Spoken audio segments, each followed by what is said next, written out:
Backseas Musical Podcast.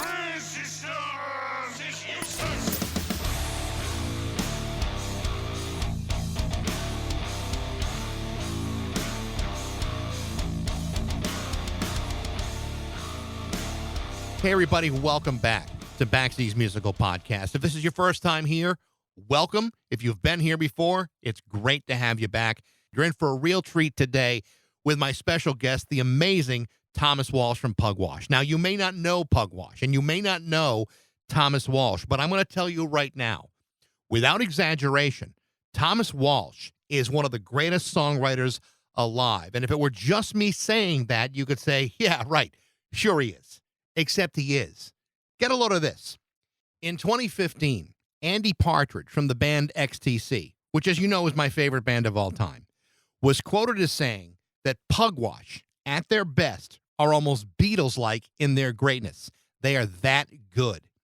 Now, when Andy Partridge is able to hold you in that regard, that's pretty impressive. But that opinion is also shared by Brian Wilson of the Beach Boys, Ray Davies of the Kinks, Jeff Lynne from ELO. That's the sort of praise that is nearly unheard of. In October of last year, I spoke with Thomas Walsh, the man behind Pugwash, and we spent more than an hour just talking about everything, and it was fantastic. In fact, so good that 10 months later, that interview would be my third highest performing episode on this podcast. Since then, I've had a chance to meet Thomas during his first trip from his native Ireland in years, during a brief but intimate tour he conducted in the Northeast in February, where he was literally playing in people's homes. He just finished performing a similar tour on the West Coast, and in the middle of it all, he just finished recording his 8th album, a crowdsourced effort that he was able to record in part at Abbey Road Studios in London. It's his first album since 2017 Silver Lake, which was produced by Jason Faulkner, who's not only been on this podcast twice, he's also played with Paul McCartney himself. So if Thomas Walsh isn't Beatles-like in his greatness, he's doing his best to channel it. Now, in this interview, we're going to talk about the new record. We're going to talk about the Beatles.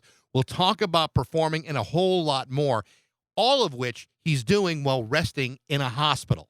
Thomas is a passionate, hilarious, gregarious, opinionated, and genuinely humble man, but his songwriting gifts are profound and undeniable. Is he really that good? Yeah, he's really that good. And that's why it's great to welcome back my friend Thomas Walsh from Pugwash on Backseas Musical Podcast.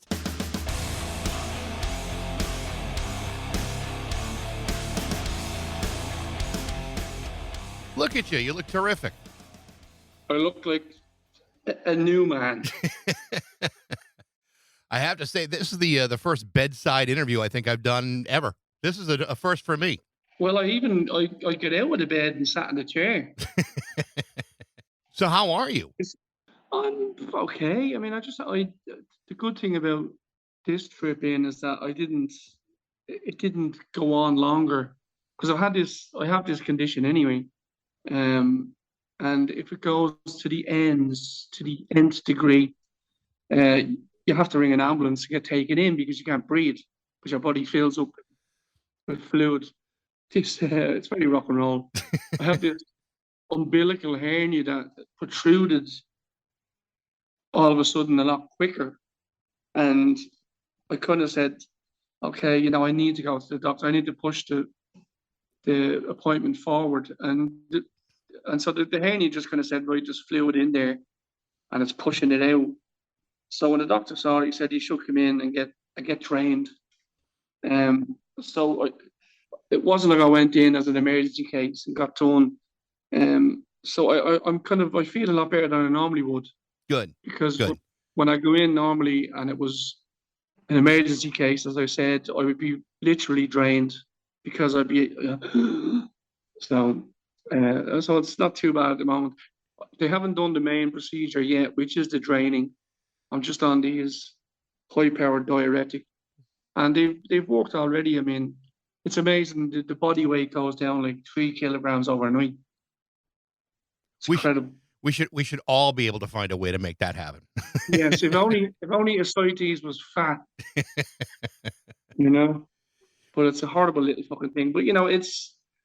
I always say this anyway. But all my fault if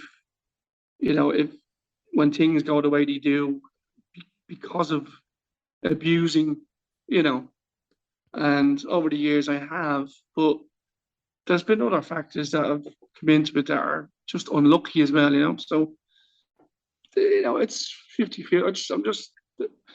I'm just I'm accepting it. What can I do? Yeah. I have liver disease. So, Well, and you're also like me, over 50, so that's when things start to fall apart anyway. So, exactly. there's And a just lot when going on three there. years over, yeah, just when 3 years over 50. So, Oh my God. um, getting further down the line. But yeah, and of course, typically you don't feel that, you know. Yeah. You know, age doesn't mean anything really. I know loads of people say that when they're old, but it's only because it's true. You know, it really doesn't mean anything. I still feel like some days I wake up and still think I'm 18 and I'm gonna record some new songs in the shed or something. And it's not like you're mad.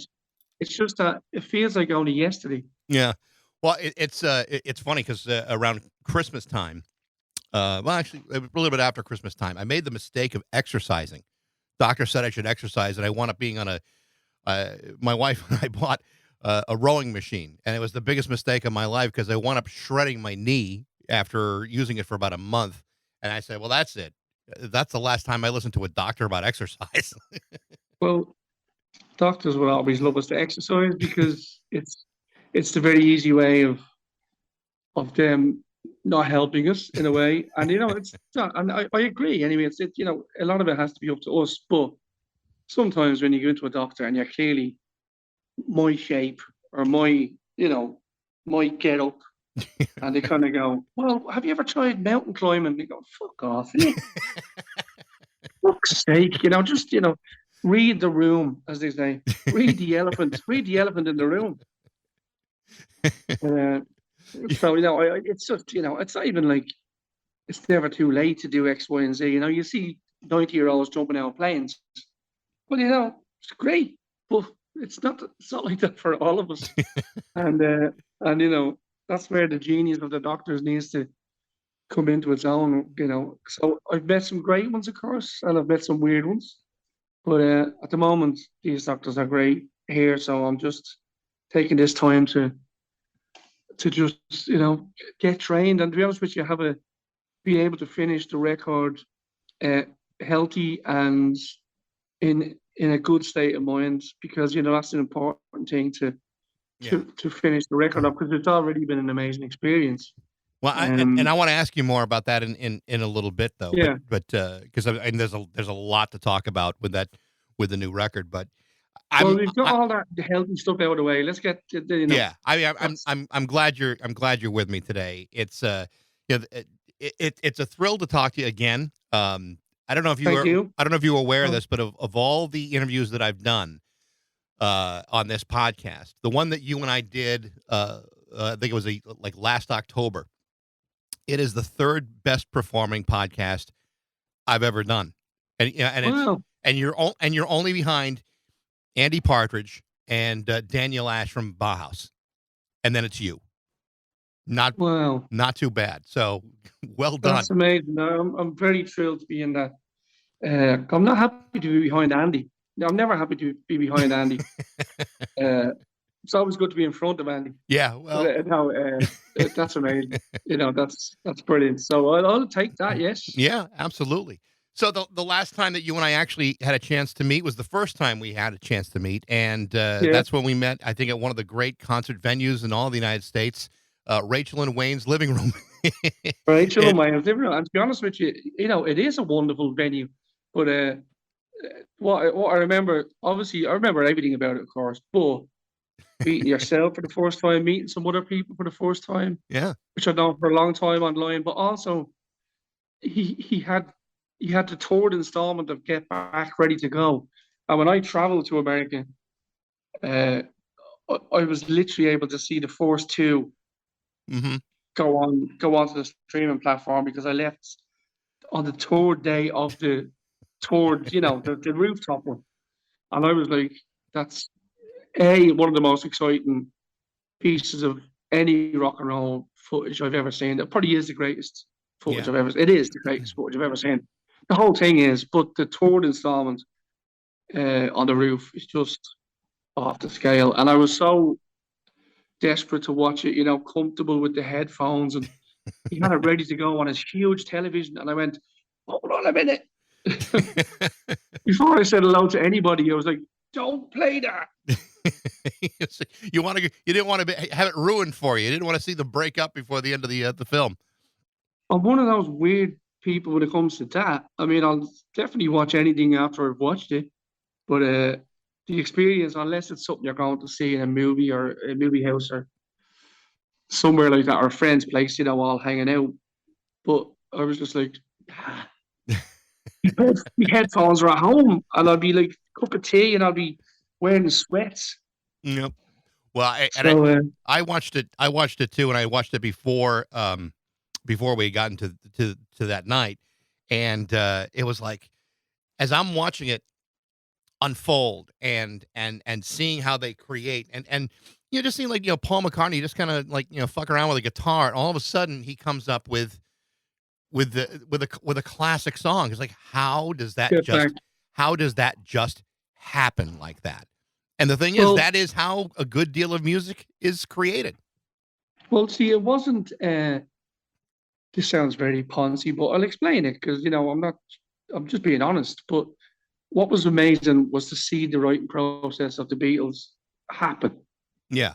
Even in a, even not as naturally as it would have earlier in the careers, because obviously there was cameras, but there were still moments when they created something brilliant and it was captured. So that's the magic of that. But that's exactly how writing happens. So if I sit down, there's no difference to me sitting down. It's just what comes out is the difference, Lucy in the Sky with Diamonds comes out for John Lennon, and some piece of shit comes out for me. Which, you know what I mean? It's just it's different for everybody in the fact of the results. But the process, if you are in any way professional, semi-professional, whatever, that's the process, And it's great to see it. It's great for people to see that, because a lot of people do ask who don't do music. They always do ask, how do you write a song? It's the main question, really, even I get. And I could just say now, well, just watch Get Back. Watch Paul McCartney starting up Get Back, and watch how John Lennon, says certain lyric bits, about, Tucson, Arizona and all this. Just watch how the lyrics flow when people start thinking of the melody. And well, I think it's almost like a curriculum thing, isn't it? It's for generations. Yeah, I mean, it's an amazing film, but I think the thing that people misunderstand about the Beatles, and it's to me, this is the most remarkable thing. Excuse me. Everything they did happened within 8 or 9 years. I mean, to produce that many great songs in a short period of time would never be allowed today. And then to think about the progression they did from Love Me Do to Get Back is, I mean, it's inconceivable that someone could progress with that lightning speed. I mean, thank goodness they were allowed to, but to me, that's always been the amazing thing about the Beatles. And I think it's the perfect point, because I often think is it the modern world that makes us feel like time is extremely flippant. And, if you do sit on a phone for like a week looking at Facebook and all these things, time will just go by and it will seem quick because you haven't done anything. And that's true. In the 60s, when all this began, really, 50s, 60s, every second of every hour of every day, of every week, of every month, of every year they couldn't pack enough in. And that's why you hear about bands, we used to do 400 gigs a year. And the great thing is, I still did that up to the 90s and 2000s. I played thousands of gigs. It was still there. Yeah. And it is to me a tiny bit of the past about how we did live, because up to literally when the internet boomed, I did do the same as what they did back then. I played 7, 8 gigs a week to survive, just covers gigs, everything, and all that kind of work ethic was, so life seemed to drag along. for a long time, which is brilliant because you're still young, we can still do it. But then all of a sudden, it's like I've said it in the lyrics of uh, I don't like it, but I gotta do it, which is on Olympus Sound. Life is glue until it turns to ice. Life is glue until it turns to ash. Yeah, so it's like, and you won't see the signs. That's the kind of lyrics. So Yeah. you're kind of going along stuck, but having fun, and then all of a sudden, you hit the ice, and all of a sudden you're 30 years down the line, 20 years down the line, and in fairness, it's coincided with the internet, which makes days go by in a flash. So the 7, 8 years Beatles thing is absolutely incredible to our minds because we know modern life. But back then, they lived every second of it. And I mean, they were knackered and they were fucking blown out. And of course, they did drugs and they drank and they did everything that people do when they go through that pressure, because that's what I did. Even on my level, there's that pressure. Yeah. So I understand. And it's like, think about it. My Silver Lake album, by the time the new one comes out, it'll be almost the entire Beatles career gap, Gee, yeah. like it'll be 6 years. My So God. if you go from 63 when they start, say summer 63 when it was all really happening in England and Europe, to summer 69, you have Abbey Road and that's it, Amazing. So Yeah. it's incredible, absolutely incredible. So when we were at at Rachel and Wayne's house, Yes. to me, it's a wonder. I'd say it's a great concert venue, but there's something so awesome about that kind of show. If you're a fan of Yeah. a particular artist, you never really get the sense that even in a smaller theater, that there's an intimacy or there's a familiarity with the individual. You just hear the music, but it was so special to be able to get a chance to meet you and then to be given. We were given front row seats. My wife and I were. I remember well. I know exactly where you were sitting. You were sitting to the right of me. Yep. Down the end, and I remember this chap I've seen a few times up the far end, and people were in the middle. Like Kathy was in the kitchen, of course, drinking wine, Yep. having a ball because she did all the hard work. So yeah, it was magical, and that was a lovely spot. Yeah. To do it. And the thing about it is, if you were going, everybody there was familiar with your music, but I don't think everybody had a full appreciation. Everybody could possibly have a full appreciation of, these great songs that we've been listening to were actually made by a human being. It's like you listen to a record, you just hear the music, you don't hear or feel the presence of the man or the woman who is producing this music. And I think that's the thing that I really got out of that is it's like this was a really important night for us. You sang our wedding song that night, which was great. And then hold on, let me think. Let me remember. Was it your wedding song? It's one that I don't think should be a wedding song. I think lucky in every way. Lucky in every way. Well, Yep. it is a cool wedding song, really, but it's one I don't normally do. Yeah. That's what it was. Yeah. And that's why I was having trouble remembering it. I was like, but I really like it. The problem, no, I won't get into musical things, because it's just, it's almost for an acoustic guitar song. It's slightly repetitive for me. It's weird because there's lots of things going on in the song, which I can't really play on the acoustic. It's just strumming the chords. Well, to be honest with you, I did it on the last trip just recently to the West Coast, and it's really good. I should just play it more. It does work. I think the meaning behind the song is what really captured it. I mean, we love the song. You have better songs, but the meaning behind the song was really, what I think moved us. It's like because we both felt that way. So, by the way, my wife says hello.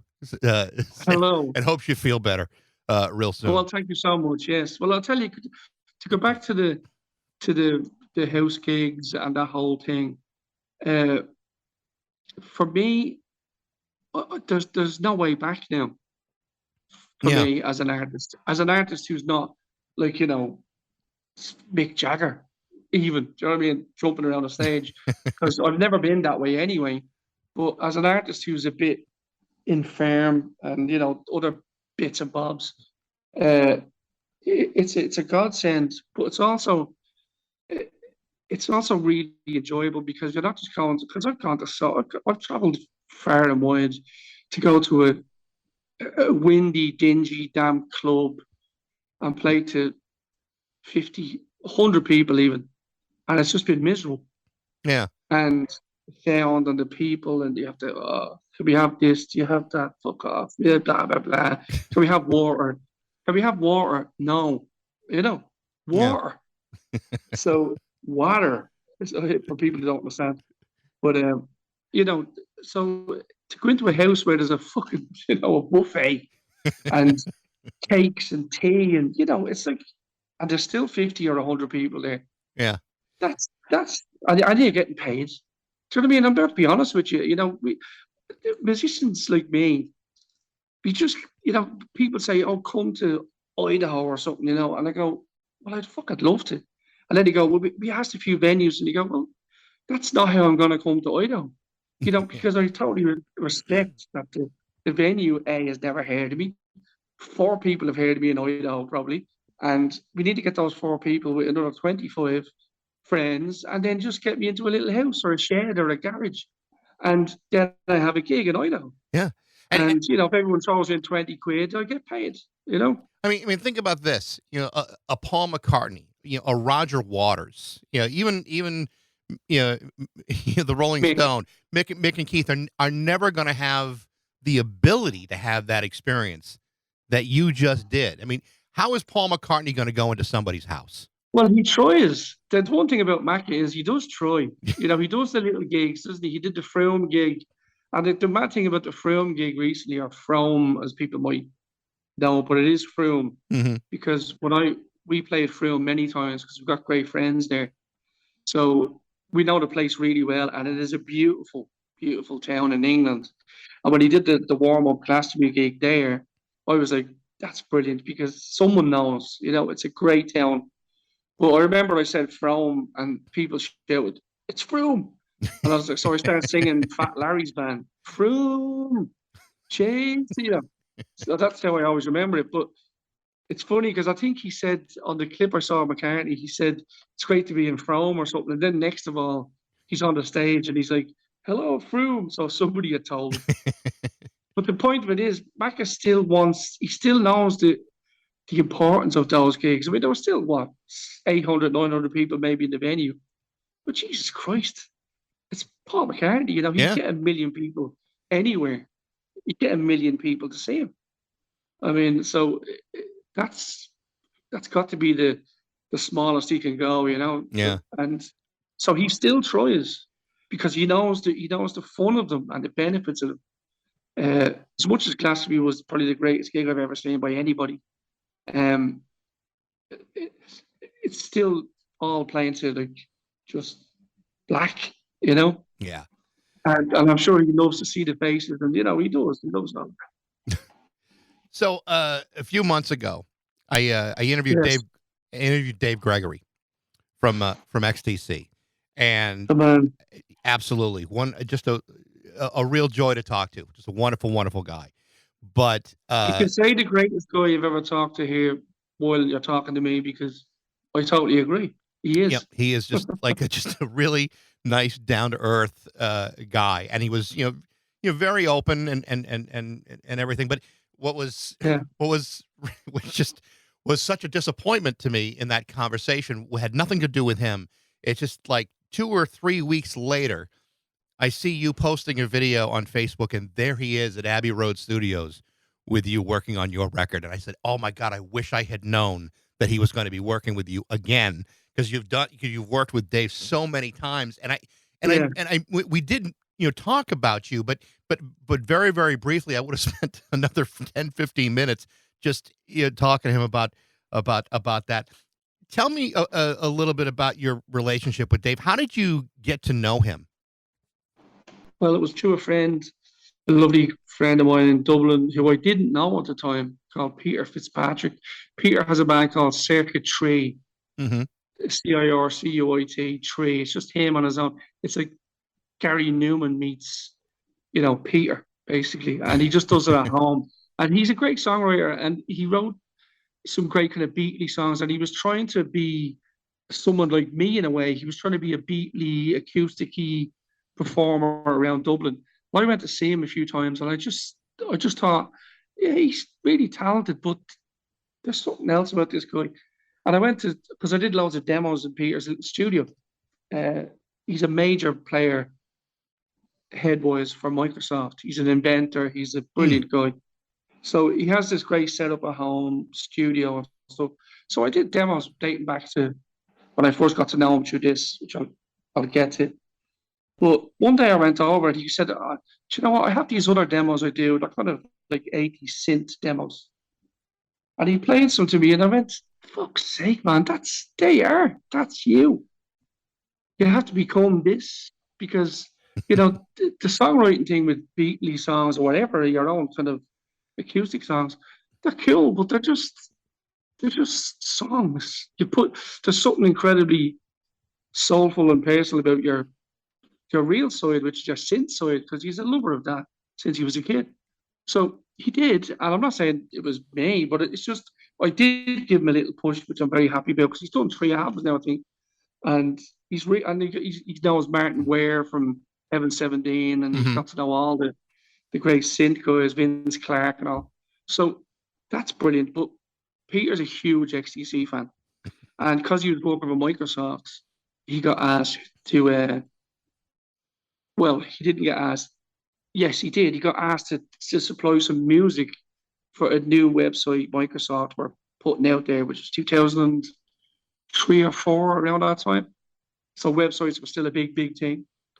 So they wanted some kind of a tune or a bit of music that was a bit different, a bit quirky, a bit more Microsoft, DreamWorks, whatever, that kind of like Disney as well, thank God, with myself, which I have some fans in Disney. So they like to put in that kind of classic pop, don't they? Which is great for me. But Peter said, because he loved XTC, he said, what about if I, get some money and go after Andy Partridge? And he said, yeah, that's cool. I think Andy just done the Wonder Falls soundtrack or something. And, Yeah. That track. And, well, it was just Andy anyway. They knew of him, of course. So Peter got the money. And so once money was involved, he could track him down. And he did. And Andy agreed to meet with him. And he went to Andy's house. And of course, Peter was like filming everything and recording everything and stuff, which he still has, I think. And it's funny because from meeting Andy that day, Andy invited him to the Apple Venus string sessions in Abbey Road. Oh, wow. So, by the way, I said 2003, 2004. So I met Dave in 2003. Yes, so it was the 90s. Because Apple Venus is 2000, isn't it? Yeah. 20 years ago, 99, 2000. Yeah, so in 98, I think, they were in Abbey Road doing the strings. So yeah, that's where the timeline gets weird, because he'd known him for a few years. That's what it was. So yeah, so he went to the Apple Venus sessions, filmed all the strings being done with Mike Batt and everything. And Peter was just there as meeting Andy for one time, but Andy's like that. That's the whole XTC are like that. They're very kind, great to the fans. But when Peter heard my music, because I released my first album in '99, he really liked it, and he got in touch, I think, on MySpace and said, "I really like your stuff, and it's very XTC, and I'm a big XTC fan." Didn't say anything yet. Right. We just got to know each other, and then one day when he told me he'd met Andy and all this stuff, I said to him, "Look, on this third album we're doing, Jollity, there's money involved for the first time. And how amazing would it be to get Dave Gregory to do a string arrangement? Because Dave was there, George Martin, Right. Of that era, because of Thousand Umbrellas, simply. And the fact that when you hear that song as a 17-year-old, 18-year-old, you piss yourself if you're a Beatles fan. Mm-hmm. And the Beatles have gone, and you hear that and you go, even more than hearing, say, Look at Me Now by ELO, where, it was all cellos and Roy Wood and stuff, which is amazing, but this was even another dimension. this was just the chords. What the fuck? What? So that was the beauty of XTC. They could make you love the music by the fact that they were classic pop, but there were also so many other things. So I I said to Peter, he said, "Look, let me inquire about that." So he got in touch with Dave, and Dave was like, "Oh, look, I get these kind of requests a fair bit, and this is the true mark of the man." He says, "If I don't like the song or the music, I just won't do it." So even if Dave, who I know has struggled a lot of his life, Sure. because he's a genius and one of the greatest guitar players England has ever produced and arrangers, never given the credit for that with all these guitar player fucking magazines. But that's he struggled, and so if someone is saying, "I'll give you $2,000 or $1,000," like 20 odd years ago, to do a session, you just say you do it, wouldn't you? Some people would. Yeah. Dave, Most people would. Dave was like, "No, I have to like the song and all. It's fucking great." So I was like, "Fuck."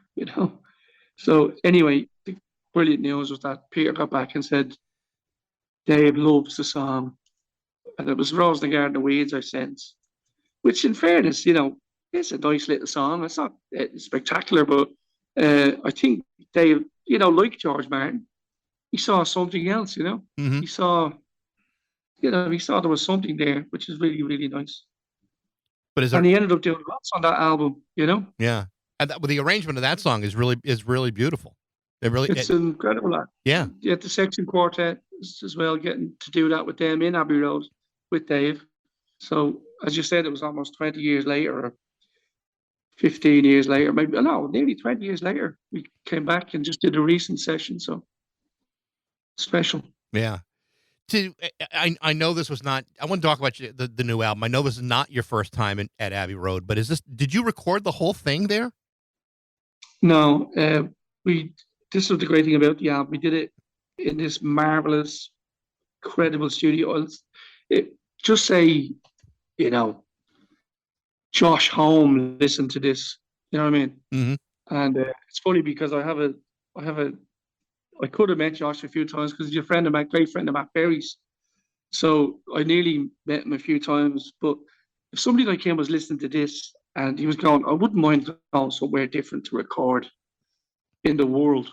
And they always go to like a major city or somewhere, or a well-known place. But this studio in the mountains of like Drogheda in Ireland, Mm-hmm. Black Mountain Studios, it's an absolute gold mine of a place. It's just so beautiful, and it's such an incredible place to record. Equipment is amazing. Engineers are incredible. View is amazing. Rates are incredibly good, considering. So that was it. When I found that place through another friend of mine who I did a session for, Tommy Keys, just before lockdown. Yeah.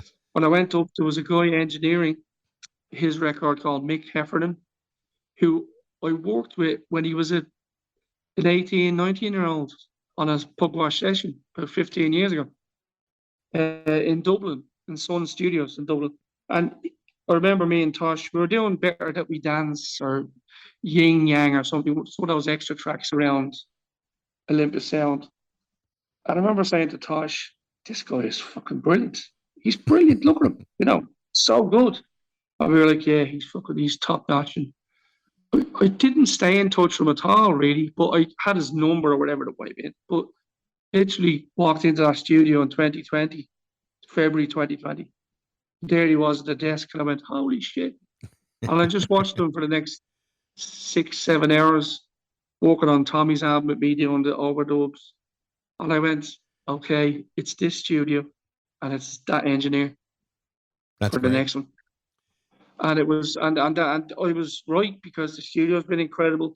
Mick has been incredible. So, but of course, as I mentioned last night, I was online for a bit, giving some update. But it's like the world has gone crazy. Prices of everything. Yeah. And everything has gone. So even things changed during the making of this record, and the money just went out of there, because the Abbey Road set up was penciled in as part of the budget, and it was really quite affordable in the end, even though, again, some beautiful people contributed to make it happen. And I gladly got them there on the day, so they had an amazing time. But that kind of that way of making records, it's my future anyway. Yeah. It's been my future since after Olympus Sound, probably. Yeah.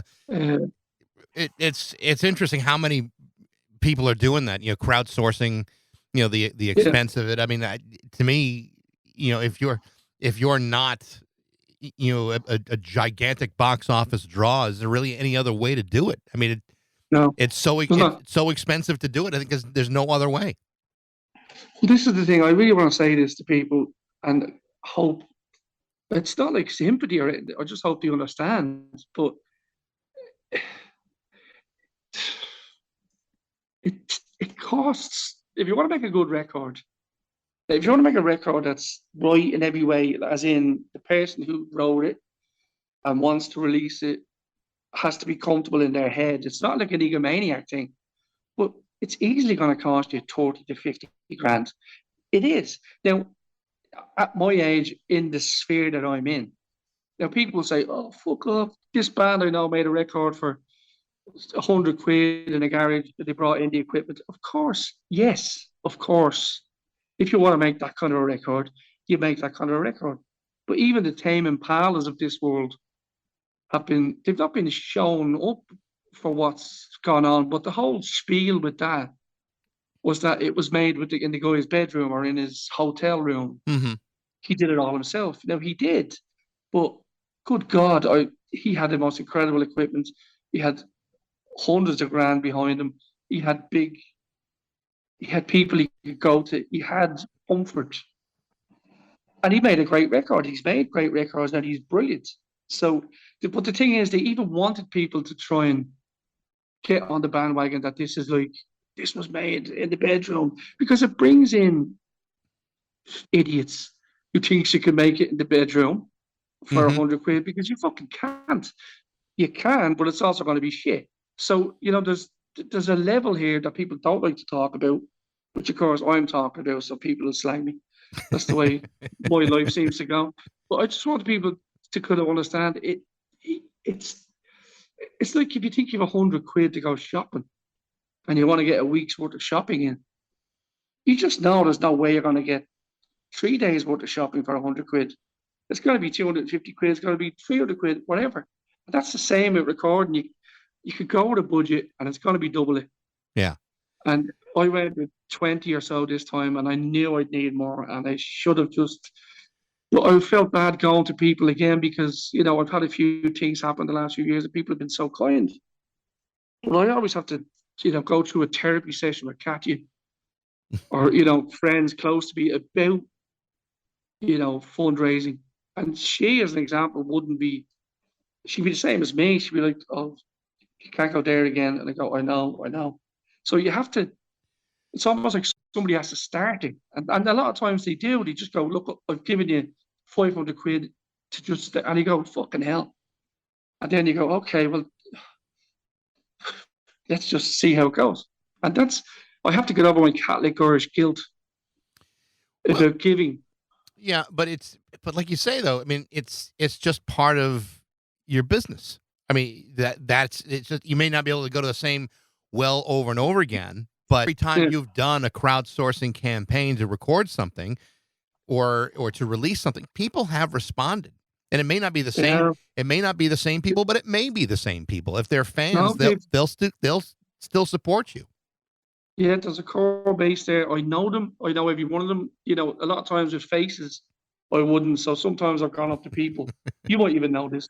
And I've gone, hold on. And they go, when the person you talked to for 10 years online, I'm like, yeah, but Jesus Christ, pictures and stuff. Sometimes they have the profile pictures, a cat or something. And I'm expecting a cat to walk up, Yeah. And but that's the only thing I hate about that. But I do know every one of them, and I love every one of them. And there's a core of 150 to 200 people who are always there, and that's amazing, really, because It means you can get music out to millions of people around the world. And it's almost like a cottage industry, And it's like and I want to say as well that, talking about 30 grand, and I don't have a pot to piss in. And I understand completely having to, like, raising 30 grand and just being able to pay the rent. Yeah. It really doesn't make sense. But the record industry, the record business, or whatever you want to call it, has never, ever made sense, because it's artists trying to release their art, and it's a constant door bashing down doors to get it to some semblance of a place where people can hear it. Because again, I'll say it with other aspects of the arts. There's, like, if you paint something incredible, like Banksy just went out and painted on a wall, Mm-hmm. and it's almost like, there you go, that was his kind of. Oh, thanks very much. I'll get my cup of tea, Mike. Thank you so much. Cheers. That's a lovely lady from Poland. Who, cheers. But I think it's like, I've always said about snooker as a sport, Mm-hmm. and about sport as an example. Of course, you have to be incredibly talented. That's the thing. But there's so many talented people in the music game that don't ever get. We know this because our the shelves behind you are full of bands who probably never made it at the time.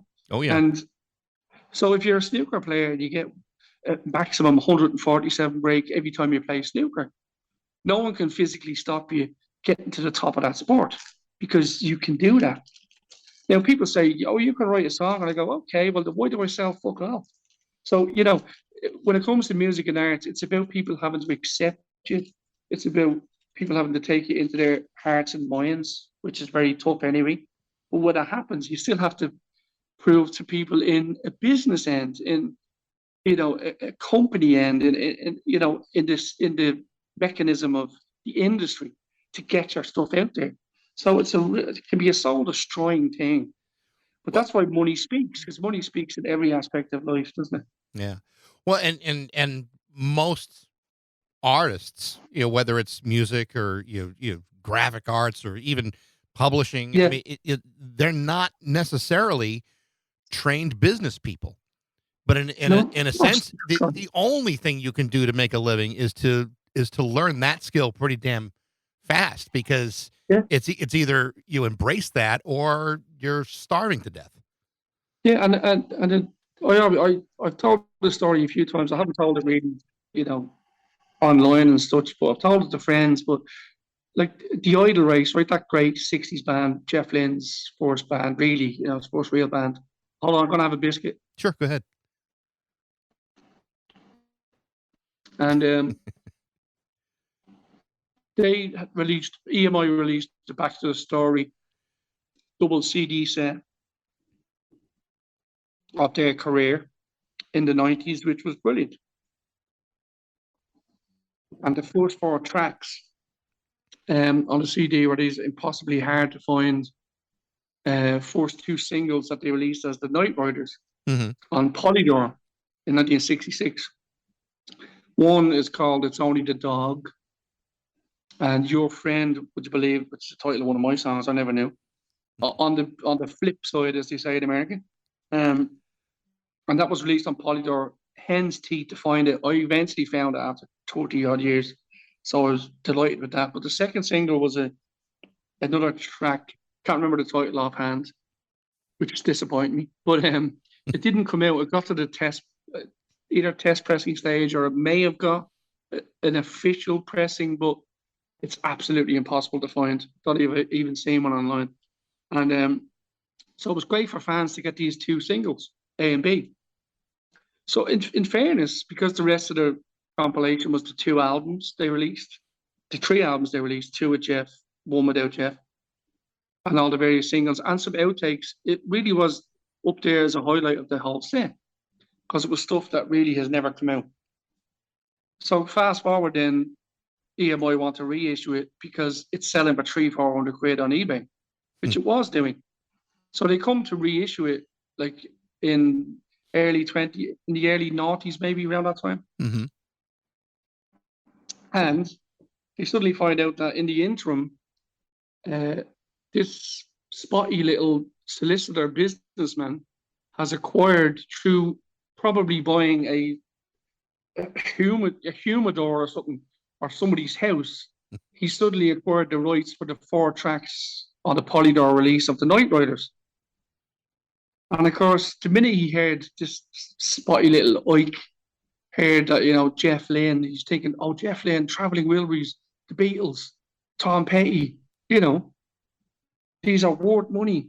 Well, no, they're worth a lot to people because we love them, but monetarily, they're not something that's gonna, do Britney Spears and Elton John, is it? Yeah. So he demands a ridiculous price for EMI to use them on the reissue, and EMI have to go ahead and reissue the CD set without the 4 tracks. And in a long, drawn-out way, Mike, that you'll have to edit, that just shows you people who don't understand music and what it's about, who are running it. That's simple as that. And I've heard that time and time again. It's like, the record industry is run by people who have no idea what music is and don't know what a good song would be if you bludgeoned them in the head with it. It's just they are what we would call bean counters. They're just there to count the cash and that's it. Which is, and if you I'm just saying, if you were the head of the electrical supply board and you'd never wore the plug, you really could not get that top position. Now, the funny thing is, in modern life, because of people like Trump and all that, people are getting into positions of power by being idiots. Let's be honest. So someone like him being so powerful is making it look like it's okay for idiots to run things. So idiots are running countries, and the countries are attacking other countries, and idiots are running companies, and companies are ripping off money from the people. And so it's not very hard. The music industry has been a constant arsehole for a long time. It's true. At least we know that. But everyone else now trying to be whitey white and sparkly, and I'm okay, and I'm not. They're the worry. But I'd love the music industry just to be overhauled, because even the term industry is horrible, Yeah. But sorry, you were saying, Mike. So with this next record, and I've already seen you say online that you think it might just be the best thing you've ever done. And I'm going to have to take your word. Cliche, but it's a good cliche. Well, maybe, but I'm going to take your word for it. So once this thing is finally done and it's all been mixed and ready to go out, I think spring of 2023, whatever it's going to be. Yeah. At some point, you have to distribute this and get it heard, which is like it's one thing to record and have something produced, but the next level is you got to get it out there so people can hear it. Are you? I mean, as a guy who's kind of running his own show, how are you planning on doing that? What's the process of getting it out? Well, I do have some great friends over the years, in the business, but these people have been incredibly good to me and helped me a lot. And sometimes, again, you kind of go, well, do I go there or do I whatever? But Low Jinks have been a great company for me because they're great people, and they love music, and they're honest, and they're kind, and they're fair, and that's a real rarity in this day and age. But they're having, like anybody else, especially with an independent record label, say in these modern times, they're having a lot of difficulties, and they're having, some personal things, with life and stuff. It's just like all of us, really. But so it's tough. I've spoken to them, and they really want to release it, and hopefully they will, which would be Europe, and all parts. But it's been so difficult to speak to them the last while for various reasons, that it's still, the balls are still in the air. Yeah.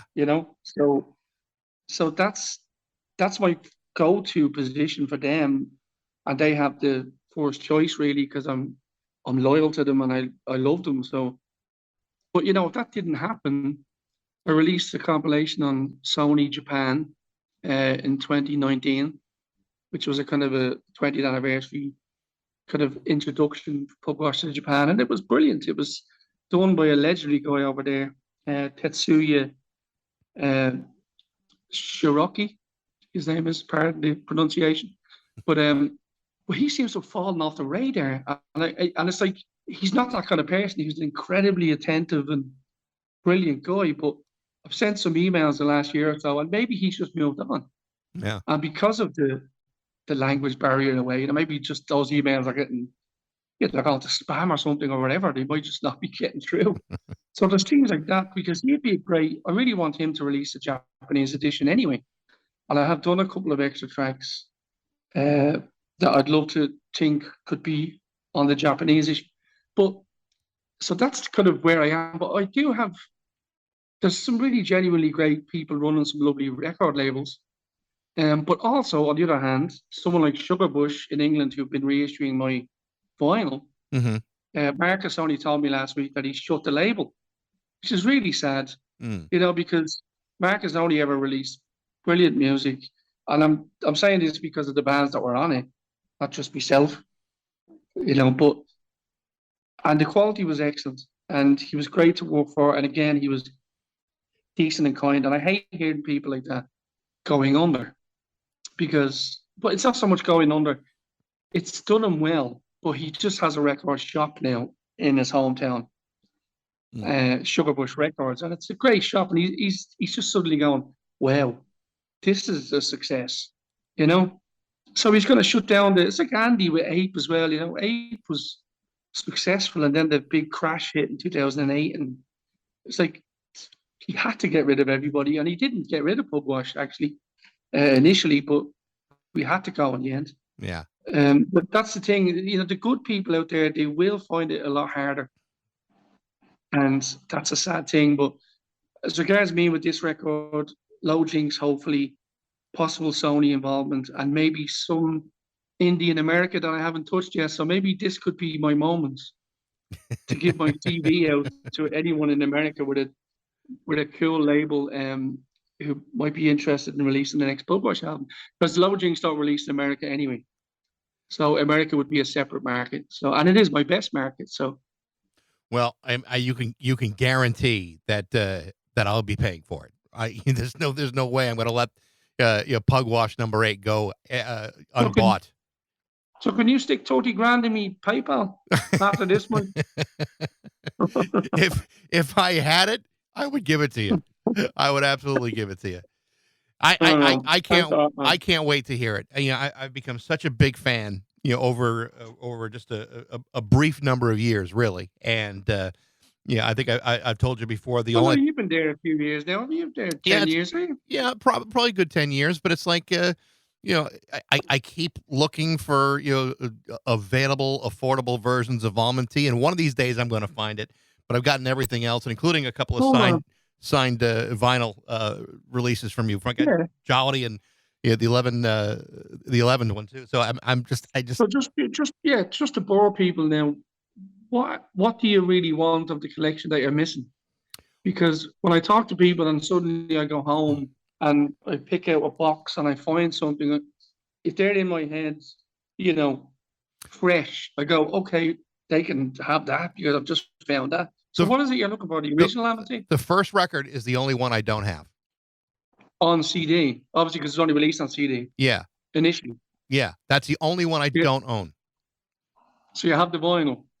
Actually, I don't have the vinyl. I wind up buying a download that you provided a while back.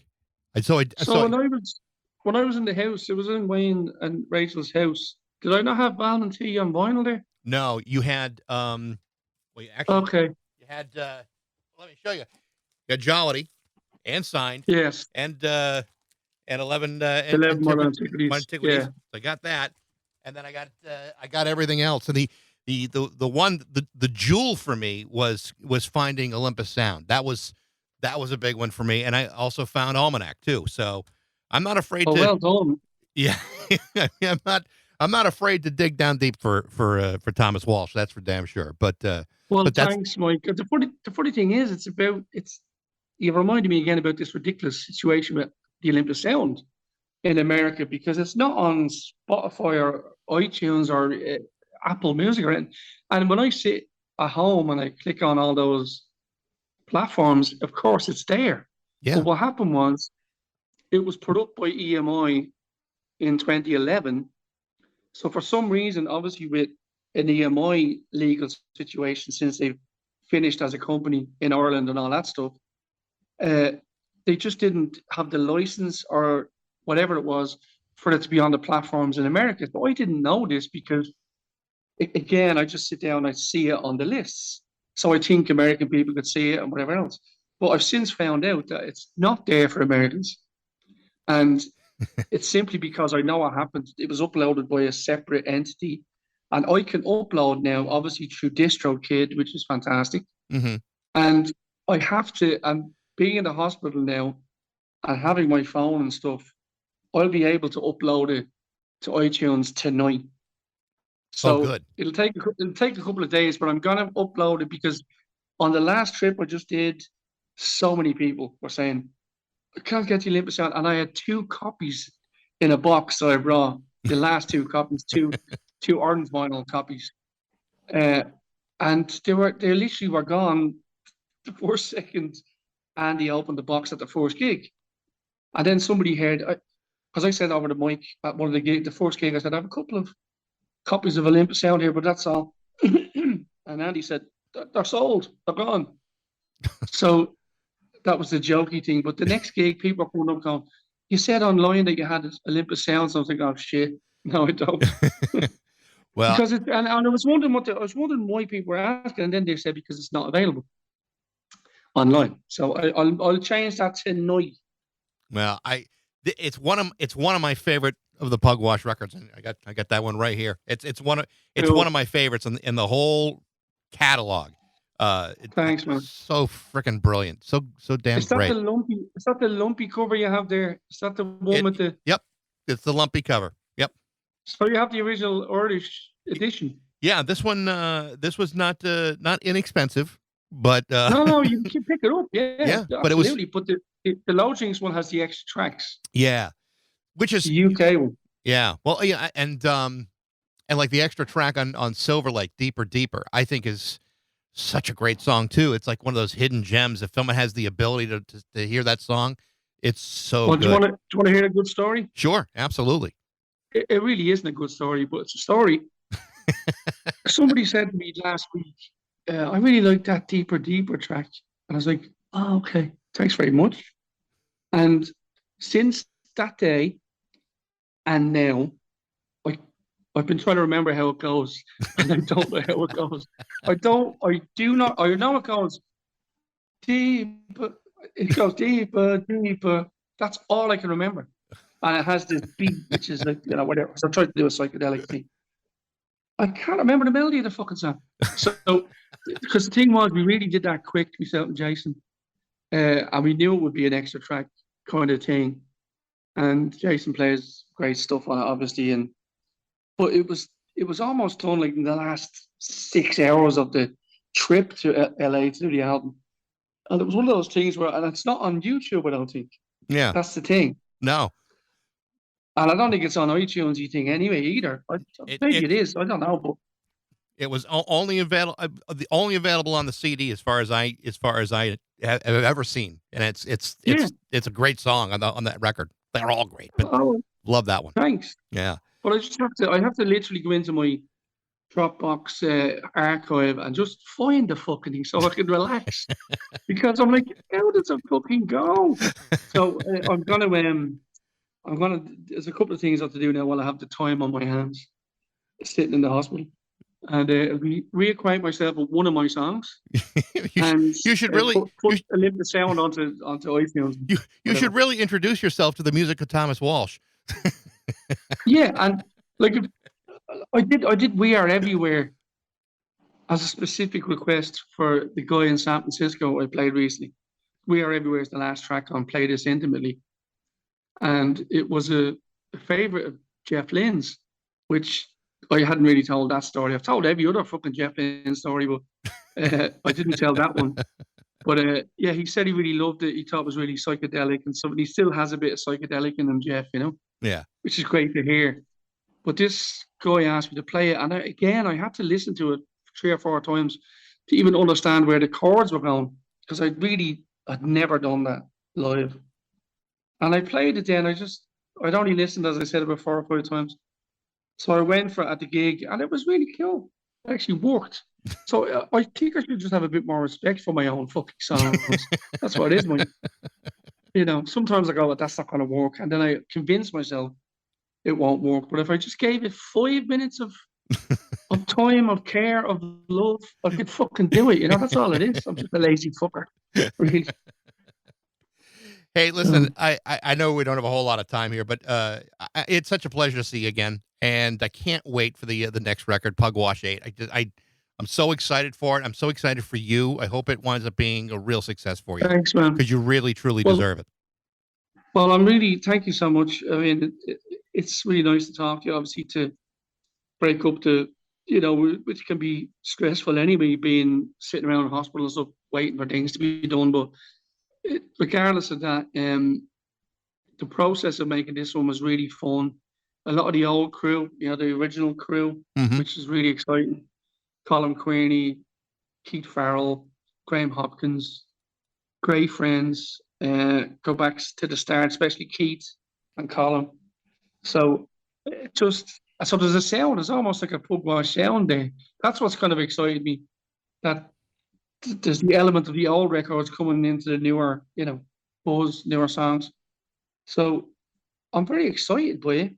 But it's just typically record. I'm in record mode, which is like everything is flying around, and I have to grab something at one point, like a tornado.